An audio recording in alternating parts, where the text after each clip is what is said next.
Hi, this is Rose McDonough, and today I'm making chimichangas. Well, actually today I'm making chimichangas last. I've already done a whole bunch of stuff. I've made more pickles. I have pepper relish already ready to go. And this morning, before I started any of this, I went to my Instant Pot, which you do not have to use, and I put in about, well, a little over 1.5 pounds of a roast. And then I added some other ingredients. I added some water to it. I added vinegar. I added a whole lot of garlic. I added chili powder and cumin and a little bit of pepper. And I cooked it and I cooked it and I cooked it until I was ready to use it. And now I want to make dinner because I've been doing everything else. So I have my pan here and I'm just going to put a little bit of spray on the bottom of it. And I'm going to Zorro it out there.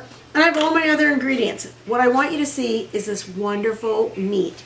So if you've cooked your meat until it's tender, oh my gosh, it's falling apart as I'm trying to pick it up. That's how tender it is.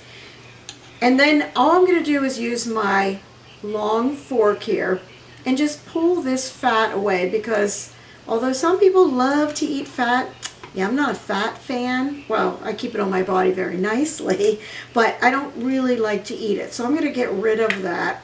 I'm going to pull this apart here, just get rid of more. I did bring a knife out in case I need to use it. I use this cutting board all the time when I do meats. If you've ever watched before, you see that I have several different cutting boards. I just prefer to use this one for meat, and I really prefer to use a wooden cutting board. I think Tyler and I were talking about that the other day, that I would prefer wooden over it, because wooden, it has been shown that if they put something on it like chicken and let it go, it actually will neutralize faster than it would be on a plastic one. All right, I didn't mean to get my hands all the way in there, but they are. And there's one more little piece of fat. That's it. We're going to get that off. And because I had let it sit for a while, it's nice and cool. I want to show you. I can take 2 forks. But I'm going to take this long fork, which is called a meat fork, and I'm just going to break this meat apart. Once this meat is broken apart, to this, I am going to add a can of tomatoes with green chilies, although it already is a little bit spicy, and I'm going to add some cheese to it, and then I'm going to wrap them up and I'm going to bake them. And I'm going to bake them in an oven for 350 for about 30 minutes. And it's a nice dinner. You could go ahead and bake them without salsa, or you can put salsa on it, whatever you choose to do. I'm going to use my fingers a little bit now that I've broken it apart, and this is just called shredding. If you don't have a long-handled fork, and if the meat is too hot for you to put your fingers in, the easiest way to shred is with 2 forks. And you just take the forks and you pull the meat apart like this, and that's it. That's shredding, just getting them into small pieces. Then I'm going to add them back into the liquid that I have that's left in here. And I'll add the tomatoes to it again, as I said. And I'm going to add about 1 cup of cheese. I'm choosing to use a cheese today. You can use cheddar cheese, you can use mozzarella, but I'm actually using one that's a mixture. I've got some Colby Jack in there as well as cheddar cheese, because I love Colby Jack. It's one of my favorite cheeses. All right, so baking it and putting it away. Why did I want to show you this? Because you know what's really cool about these? You can wrap them in aluminum foil and you can freeze them.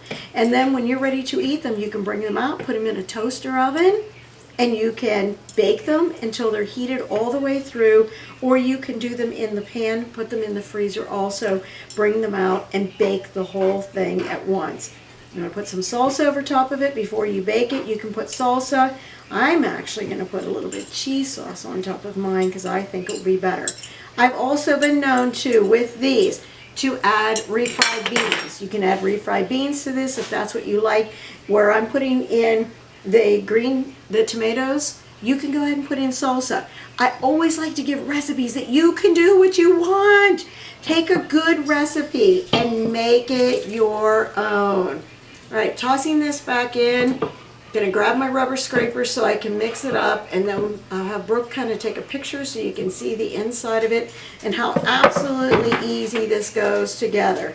My hands are a mess, so I do want to rinse those off. So I'm gonna put this in on top of it, and you get the idea of how gorgeous it looks together. Does it look gorgeous together? Pretty colorful? I think so too. All right, my hands are a mess. What's the difference? I may as well go. And I'm going to use my rubber scraper and I'm going to mix it all together. Sometimes when I'm doing this, I make the decision that I need to get a little bit more of the moisture out of it, the liquid. So sometimes I'll add in more cheddar cheese. But what I'm going to do today, I think, is just let it go as is. And I might take a little bit of that juice that's down there and just toss it onto the bottom. All right, here's my cloth. Got to get my hands cleaned off just a little bit because I want to open up my shells. I want to show you how to do it, and then the next picture will be all of it put together and how it's going to look before it goes into my oven. Take one of my shells. I can use my rubber scraper. I can use my tongs. You can use whatever you want to get some of the meat mixture out. But you're going to go ahead and put it into the middle. Easy for me to say, right? Ah, it's stuck. Come on.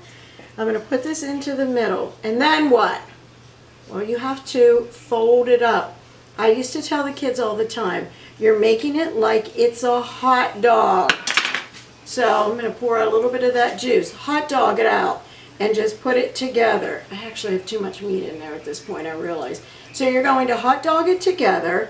Once you do that, hot dog it together. You can do it on this cutting board that's already a mess. What's the difference? Bring in a side. Bring in a side. Flip it over. Tuck it back. That's the most important part of it. Once you tuck it back, you're going to roll it. And I'm going to pour some of my juice out.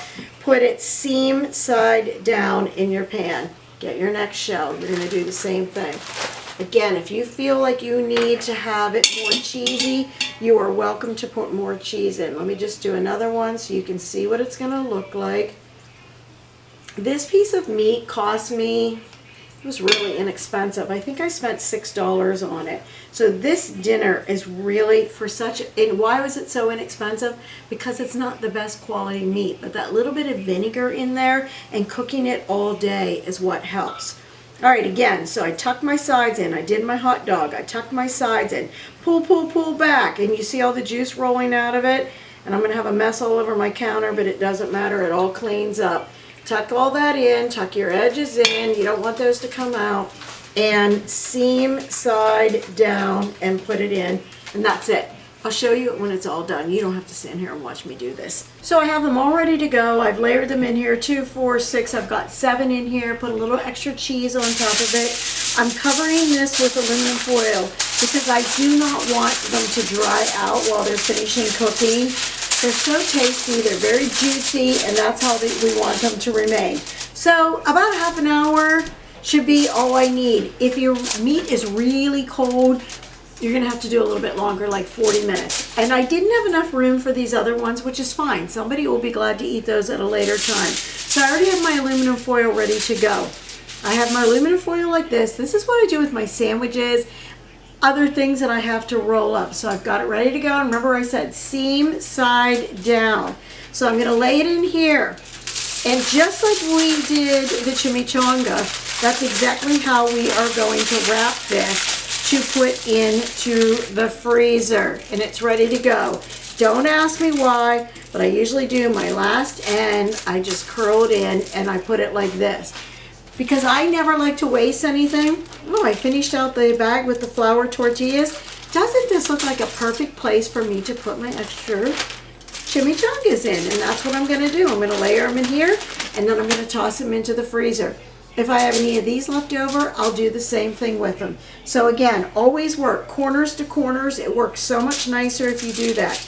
If I were going to be making these and I were putting in something like, strip of bacon, maybe some egg and some cheese, I would do it slightly differently because then I would put them in a crock pot if I were serving them as a buffet for breakfast. So let me just show you the other way of doing it. You're going to go like this, like this. You roll the whole thing, and then you put this side down. So when you serve this from the buffet, all they have to do is lift it off. They'll tear this and start rolling it down.